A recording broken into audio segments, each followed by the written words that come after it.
Ito ay rated SPG, striktong patnubay at gabay ng magulang ang kailangan. Agad ngang mababalitaan ni Ramon ang nangyaring karumal-dumal kay Marites. Kaya naman, labis nga siyang mag-aalala dito. Hindi niya mapipigilan ang bugso ng kanyang damdamin kaya magpapadalos-dalos siya ng desisyon. Agad niya ngang pupuntan si Marites sa ospital para malaman ang kalagayan nito. Dito ay mapag-aalaman nga ni Ramon na malubha ang kalagayan ngayon ni Marites, kaya labis ang galit na mararamdaman niya lalo pat malalaman niyang ang kabit pala ni Rigor na si Lena ang gumawa nito kay Marites.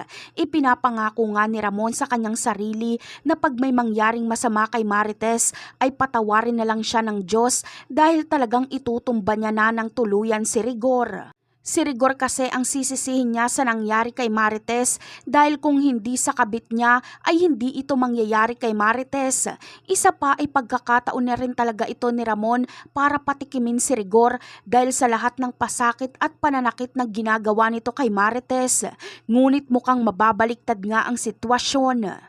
Dahil mabubulaga nga si Ramon sa pagdalaw niya kay Marites, ramdam na rin kasi ni Rigor na meron talagang nililihim sa kanya si Marites, kaya inaabangan talaga ni Rigor kung meron ngang ibang lalaking dadalaw dito.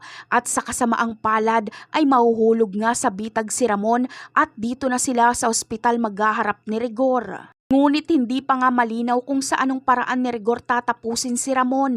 Hindi naman sila pwedeng magkagulo sa ospital dahil maraming pasyenteng pwedeng maistorbo. Isa pa ay sa ngayon ay mas iisipin ni Rigor ang kalagayan ni Marites na agaw buhay ngayon kesa ang gumawa pa ng panibagong problema. At yan ang ating aabangan. Bye!